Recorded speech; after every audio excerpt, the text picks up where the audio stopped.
week, I am launching my campaign for re-election to the United States Senate. New developments in the high-stakes campaign to determine who represents you in the United States Senate. Incumbent Ted Cruz launches his campaign with a warning for his supporters. There are a lot of folks on the far left who are energized, who are angry, who hate the president, and who are going to show up in big numbers. And challenger Beto O'Rourke is also sending a message, gaining momentum with his grassroots campaign. No private planes, no PACs, no corporations, no special interests, no pollsters, no consultants, just people, the people of Texas. Now we speak to both candidates as they reach out to voters across the state and hear their ideas for the future this week on State of Texas. Hello and thank you for joining us for State of Texas. I'm Phil Prazen in for Josh Hinkle. Things are getting interesting here in Texas in the race for Senate. El Paso Congressman Beto O'Rourke and Senator Ted Cruz are stepping up their campaign statewide. Beto O'Rourke announced his campaign raised $6.7 million in the first quarter of the year, saying that's proof that everyday Texans are behind his campaign. And Senator Ted Cruz officially kicked off his re-election campaign with a 12-city run across Texas. The senator spoke with me one-on-one on his campaign bus as he rolled to an event here in Austin.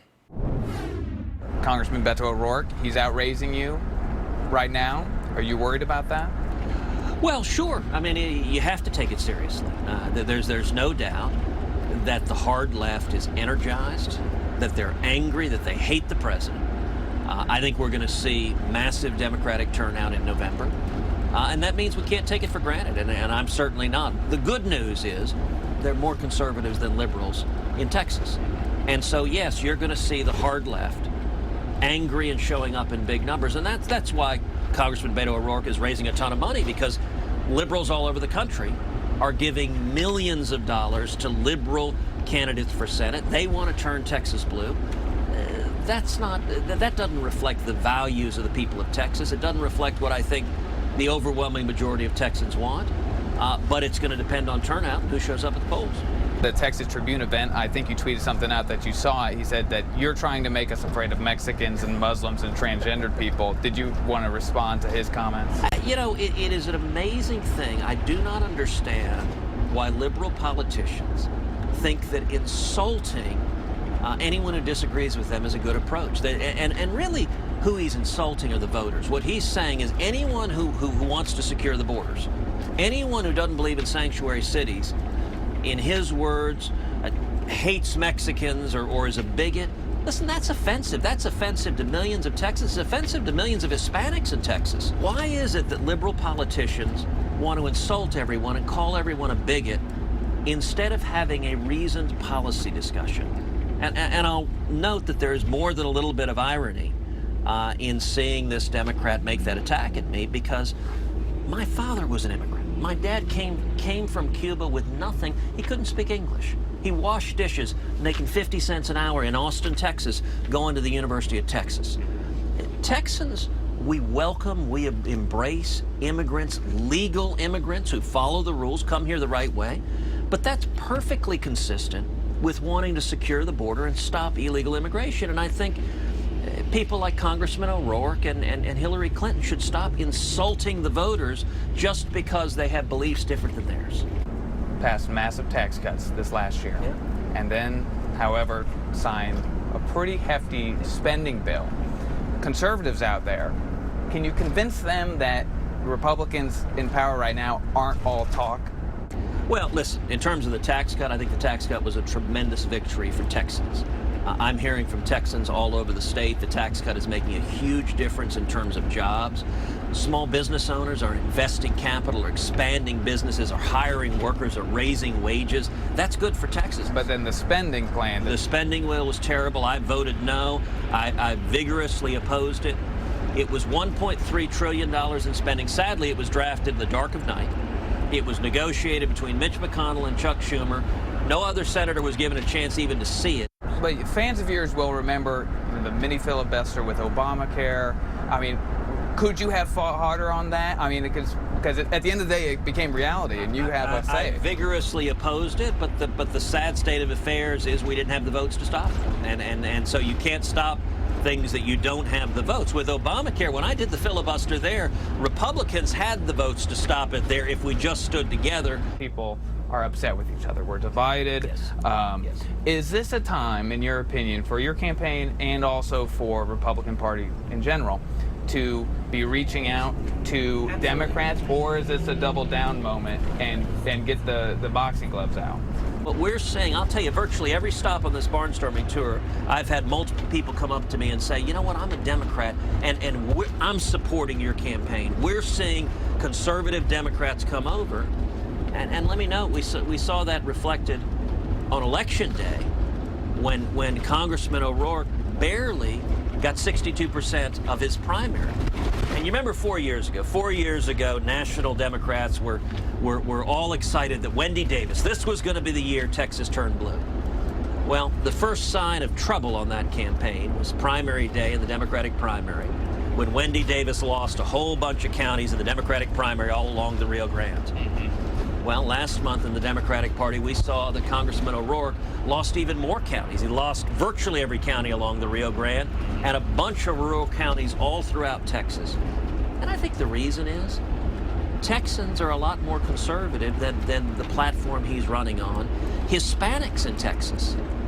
You know, one of the most encouraging data points on Election Day, I received over twice as many votes on Election Day as Congressman O'Rourke. But in the predominantly Hispanic counties in Texas, there are 62 counties in Texas that have 40% or more Hispanic voting age population. Yeah. Of those 62, I received more votes than Congressman O'Rourke in 39 of them, 2/3. And the reason is Hispanics in Texas, most Hispanics were conservative. We believe in common sense conservative principles, and that's who Texas is, I think. I also asked Senator Cruz about the Cambridge Analytica scandal. His 2016 presidential campaign paid the firm millions of dollars to analyze data and advertise online. Now, Cambridge Analytica is accused of improperly harvesting information from Facebook. Cambridge Analytica, any regrets with that?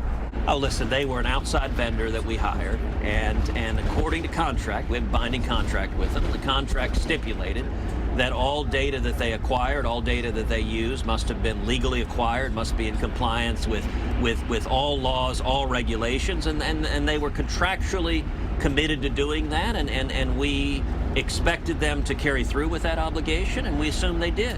Now, there have been reports that have suggested they may not have. I don't know if they did or not. Those reports right now are unsubstantiated, and we'll see what the facts are. Facts show that they didn't follow the law, and you had a contract with them. Would you take legal action against them? Yeah, we would certainly look at that and look at that seriously. Although I would note, you know, the allegations that have raised, I mean, I've read some of these press stories at this point. I haven't seen any allegations that suggest that they broke the law. Cambridge Analytica touted its ability to create focused messages to target voters through social media. Facebook has since suspended the company from the social network. The man challenging Senator Cruz paints himself as a candidate of the people. You'll find me in every part of the state, listening to and working with everyone, because it's going to take all of us to make this happen. Beto O'Rourke says he wants to send a message that goes beyond politics. I don't care if you're Republican or Democrat, I won't even ask. You just tell me what's on your mind and how we work together to make this a better country. We'll hear from the challenger and why he says he can win without taking money from PACs and special interest groups. Next on State of Texas.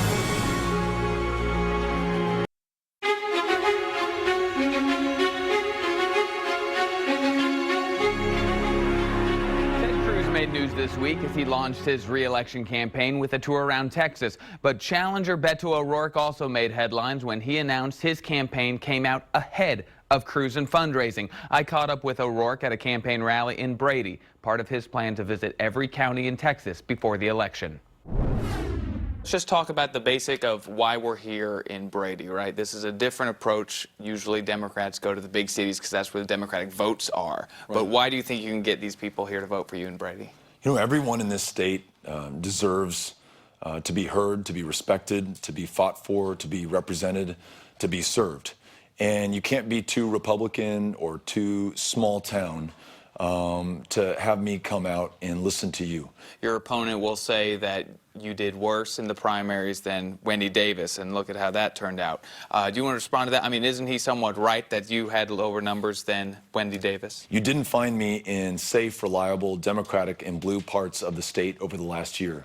You found me in Harris County, in the Rio Grande Valley, and San Antonio, but you also found me in Wichita Falls, and Pecos, and Pampa, and Canyon, and Amarillo, and Lubbock. So that may not have helped our chances in the Democratic primary, but it ensured that I had a chance to learn from everyone that I wanted to serve, and that moving forward to November 6th, we're competing for every single voter in the state of Texas. You famously don't use consultants, pollsters, but now you have a lot of money. How are you now going to spend that money? We are going to spend the money the way that we have been spending the money, taking this Dodge Caravan from one county to the next. Besides you coming to all the towns, you think you'll be on TV towards the end, using digital to Facebook, the social media platforms, all of that costs money to get access to the vote. Yeah, it is expensive to be in every community, and to not just be in the reliably safe Democratic communities, but to be everywhere. Do you need consultants or pollsters to do the TV and the digital, or is all that going to be up under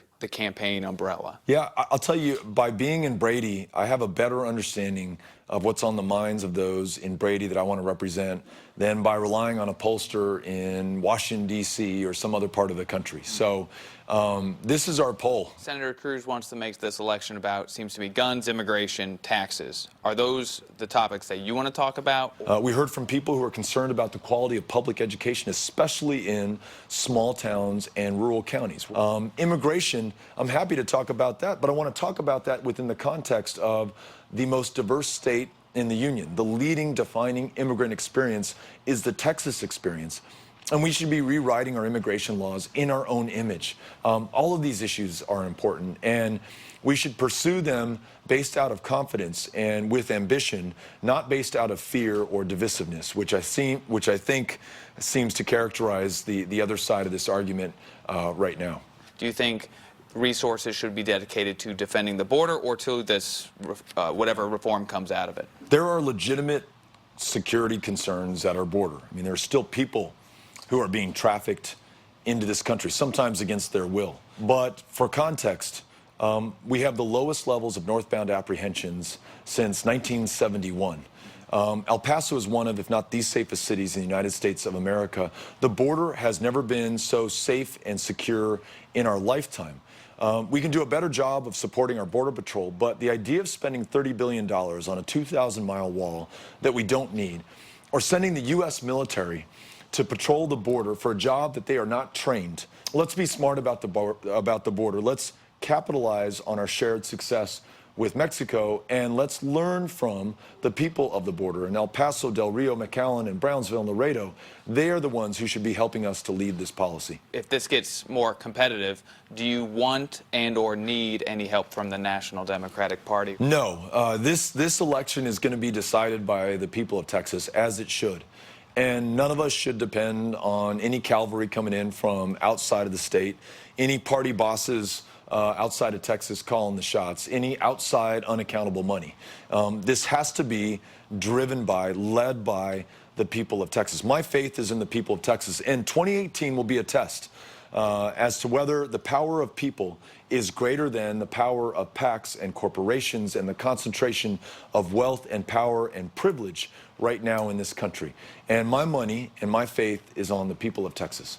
Thanks so much for your time. Thank you. Grateful. You've heard from both candidates, and now we want to get some perspective on the prospects for each campaign. We'll put the question to our panel after the break.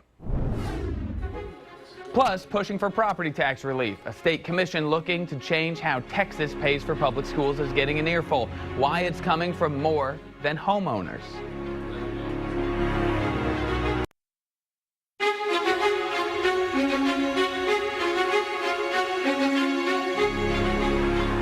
Senator Ted Cruz officially launched his re-election campaign this week, and most observers expect him to win. But challenger Beto O'Rourke says he's in position for an upset and surprising a lot of folks by beating Cruz when it comes to campaign donations.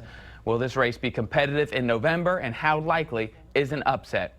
For perspective, we turn to our panel. Emily Ramshaw is the editor-in-chief of the Texas Tribune. Dr. Brian Smith is an associate dean and a professor of political science at St. Edward's University in Austin. Thanks for coming here. Thanks for having us. Yeah, thanks for having me. Well, Emily, let's just start with you on the range of is this a big deal and how big is it? The fundraising numbers from Beto O'Rourke, how big a deal is this? The numbers are a big deal. I mean, this is a lot of money in a single quarter. It's more than $6 million. This is trumping, by 2 to 3 times his previous fundraising hauls. It's certainly trumping what we've seen from Ted Cruz's fundraising hauls so much. So while money isn't everything, and obviously this is a deep red state, this at least gives Beto O'Rourke the opportunity to make sure his name ID is very high across the state. Now, whether that'll make a difference at the end of the day is still a tough question. And what's a normal good fundraising quarter? I mean, we were impressed by initial fundraising hauls that were around $1.5 million to $2 million. Okay. So, I mean, $6 million is a pretty extraordinary number, and it allows him. We haven't seen Cruz's latest numbers. Cruz himself said Beto's number was pretty big, but it will probably allow them to have a similar amount of cash on hand going into this next leg of the race. And Dr. Smith, so what now happens next? What does he do with this money? Well, one of the big things is we look at the polling, and a lot of people still don't have an opinion on O'Rourke. There's a poll done by Texas Tribune, University of Texas. Almost 40% of Texans still don't have an opinion, and then a lot of people are neutral. He's got to buy name recognition. He's got to convince people who do not know him that who he is and why they should vote for him. And one of the best ways to do that is through advertising and getting the name out through money. And he famously doesn't work with consultants or pollsters. I mean, so can he do all that within a campaign? Is there the infrastructure there, or just the people on the ground who know how to do it themselves? Well, he has a lot of the Bernie Sanders people have jumped on board there, but he is going to need people who are familiar with Texas politics and winning Texas elections. That's one of the problems the Democrats have. They haven't done very well, so they're going to have to find real qualified people to really do this. And they really don't have a model of a winning campaign because they haven't been winning in so long. So they're going to have to hunt this down and spend the money wisely because it will run out if they don't reload. Well, that's a good point, Emily, because when I talked to Senator Cruz, he says, yeah, that's a lot of money, but money isn't votes, and Republicans still have the votes. I mean, does this change anything structurally or just the dynamic of who votes in Texas? This makes a lot of Democrats very excited, but again, money doesn't always translate into the voting booth. And so, this is a state where we've had Democratic candidates who've raised a lot of money before. Wendy Davis was obviously a big candidate, got national support, was sort of a bright shining star for the Democrats. And then look how that turned out.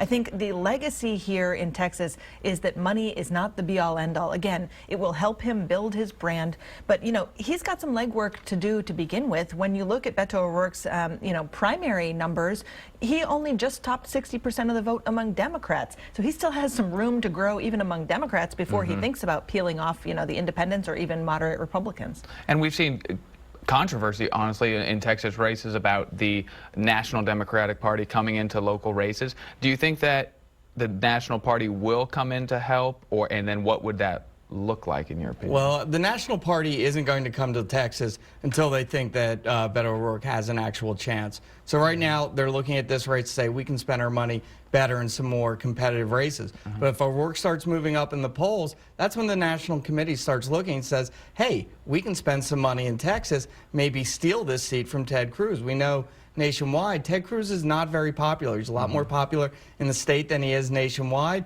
and the Democratic Committee could raise a lot of money playing off against national anti-Cruz opinions. When will we know how competitive this is? I think, it's going to be a couple months, several months before we know if this race is far more competitive than past races are going to be. But at the end of the day, I think it's important to note this is still a deeply conservative state. There's going to have to be a sea change here for there to be an upset. Money might get him a little bit of the way there. At least it's going to make him a recognizable figure. At least the conversation will include him. But Ted Cruz still has deep, deep roots of support here. Emily Ramshaw, Brian Smith, thanks for joining us. Thanks for having us. Coming up, the push for property tax relief in Texas. The call for reform goes beyond homeowners. The people who own the land aren't paying the property taxes. It's the businesses that are sitting on the land that pay those taxes. Up next, how stakeholders from around the state are making their case to the people charged with changing the way Texas pays for public schools.